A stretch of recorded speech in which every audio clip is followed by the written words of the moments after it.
Bonjour à tous. Alors, Bessiata Ishmael, nous allons entamer l'histoire de la Megillat Esther, Bezrat Hashem. Donc, tout d'abord, nous allons expliquer le contexte historique de la Megillat Esther. Donc, la Megillat Esther, elle se passe à la fin de l'époque de l'exil de Babel, à peu près en 3400 à partir de la création du monde. Donc, le Ham Israël, ils ont été exilés après la destruction du premier Beth Amikdash par Nabucodonosor, à Racha, qui était le roi de Babel, le roi d'Irak, le jour de Tisha B'Av, en 3338. Okay, donc en 3338, tout le Ham Israël, ils ont été exilés en dehors de notre terre Eretz Israël. Et ils se sont un peu éparpillés dans plusieurs pays. Une grande partie du peuple, ils ont exilé à Bavel, donc à peu près l'Irak d'aujourd'hui, et une autre à Paras, en Iran. Tout le reste, ils sont éparpillés dans tous les autres pays. Donc Nebuchadnezzar, que lui c'était un roi Racha, donc lui, il a réussi à conquérir tous les pays du monde, et à prendre beaucoup d'argent, à ramasser beaucoup d'argent. Il était très riche.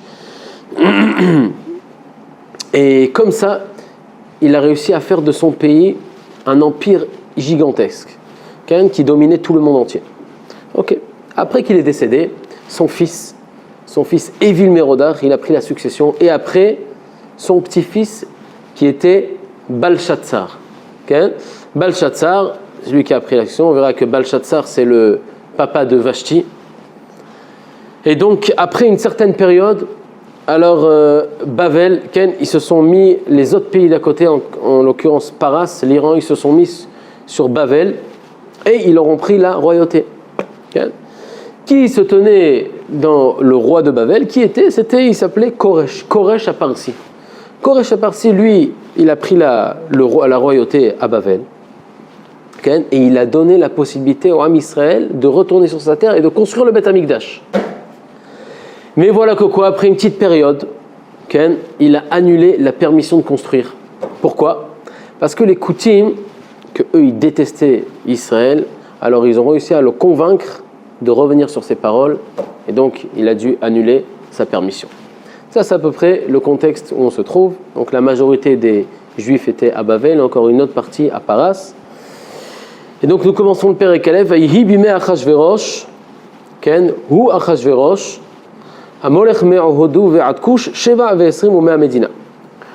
après que Koresh, que lui dominait tout cet empire, est décédé, qui est venu le succéder ? C'est Achashverosh. C'est qui Achashverosh, Rabotai ? Achashverosh, lui, ne vient pas d'une lignée royale. Il n'était même pas un prince dans l'empire. Il n'était rien du tout.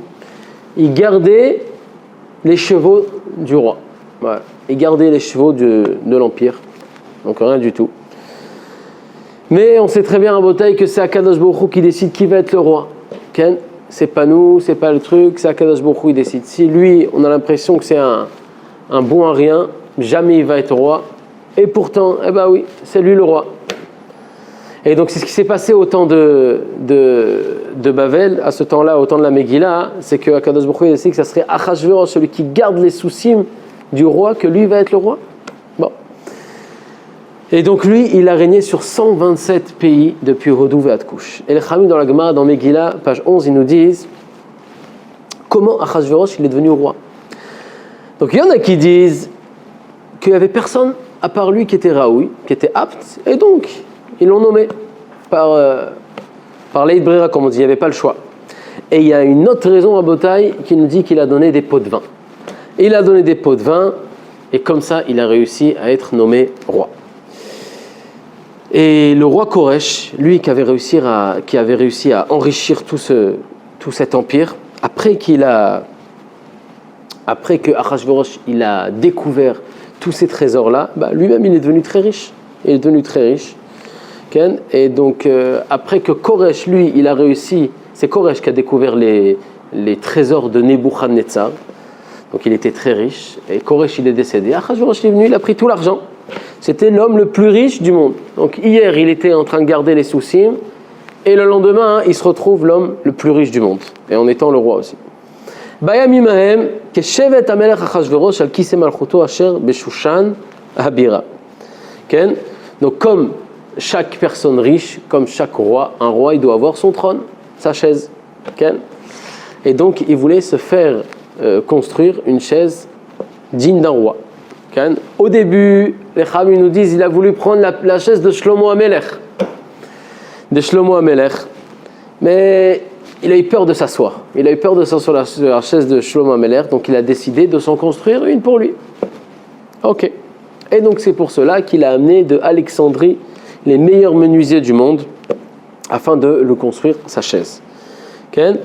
Donc les menuisiers ils sont arrivés à Shushan, qui était à Paras, et ils ont commencé à construire la chaise. Combien de temps a duré la construction de la chaise? Seulement pour la chaise, ça a duré 2 ans. 2 ans. Et donc à partir de la 3e année déjà de son règne, alors là il est monté sur sa chaise et, qui était à Shushan Abira. On nous raconte les Chachamim que Shushan, ce n'était pas la capitale. Ce n'est pas du tout la capitale, c'est une ville banale. Mais vu que les menuisiers sont arrivés là-bas pour faire la kissé, pour faire la chaise, pour construire la chaise, et elle était tellement lourde, tellement grande, ils n'arrivaient pas à la transporter. Achashverosh a décidé, il a dit bon alors ici ça sera l'empire, ici ça sera le royaume, ici on va faire la capitale. Et voilà qu'après 3 ans, Rabotaï, 3 ans de règne, Achashverosh dit allez, on va faire la fête maintenant. Pourquoi? On verra dans 5 minutes. Mishte l'école Sarah Vavadav, Frel, Paras, Madaï, Apartamim, Sarah, Medinot, Lefanav. Il a dit je vais faire un mishte à tous les gens qui sont dans le royaume, qui sont avec moi dans la même chala. C'est-à-dire pas les gens de la ville, les gens qui sont avec moi dans le palais, pour l'instant. Ok? Et ça, mishte, pourquoi les Chachamim disent pourquoi mishte? Mishte, ça vient, c'est le même langage que shtia, de boire. Ça veut dire quoi? Ça veut dire que toute la séouda, elle était basée sur le vin. Tout le repas était basé sur le vin. Okay? Et les Chachamim nous disent dans le Midrash qu'il y en a qui disent pourquoi il a fait ce mishté-là? Parce que ça, il venait de s'asseoir sur sa chaise que depuis 2 ans on était en train de construire, donc il a voulu faire un mishté. Ok, ce mishté-là il a duré très très longtemps, Rabotaï, 180 jours. Il y a Mim Rabbim Shmonim Umatyom, une demi-année de mishté. Quel était le but du mishté? C'était d'asseoir son règne, d'asseoir son royaume, le royaume d'Achashverosh, comme un roi qui est riche et qui est fort. Voilà, je fais un grand mishté pour montrer à tout le monde ma puissance. Et voilà que pendant tout ce temps-là, alors Chachamim nous disent dans la Megillah, il a montré à tout le monde être Osher Kevon Malchuto, Vet Yekar Tiferet Gdulato, la richesse, le kavod l'honneur de son royaume, tout ce qui était bien. Chachamim nous disent dans Masechet Megillah Daf Yud Bet, page 12, qu'il a même sorti les vêtements du Kohen Gadol, et il les a revêtis. Et les Chachamim nous disent encore plus que chaque jour, il sortait de son coffre 6 trésors et il les montrait à tout le monde, chaque jour comme ça. Bon, voilà, tout ça c'était bien, ils étaient tous assis, ils étaient tous dans le palais, il y avait de la place pour tout le monde aussi, pour tous les invités. On les asseyait de partout, dans le palais, dans les jardins du royaume, tout le monde était assis là-bas. Et afin de prouver à tout le monde sa richesse, alors on dit que les Ochim étaient assis sur des lits faits de marbre, fait d'argent, de marbre, ils marchaient sur le carrelage était fait en pierre précieuse. Donc il y avait de la richesse de partout pour monter la richesse qui c'était lui. Ok. Et bien sûr, mishté, donc le vin à gogo, bien sûr, il y en avait pour tout le monde. Et encore mieux, les Chachamim nous disent que selon l'âge de la personne, on lui donnait une bouteille vieille comme son âge. T'as quel âge? T'as 50 ans, je vais te donner un Bordeaux d'il y a 50 ans. Magnifique, il était très content le monsieur. Toi, t'as 30 ans, t'auras un Bordeaux d'il y a 30 ans.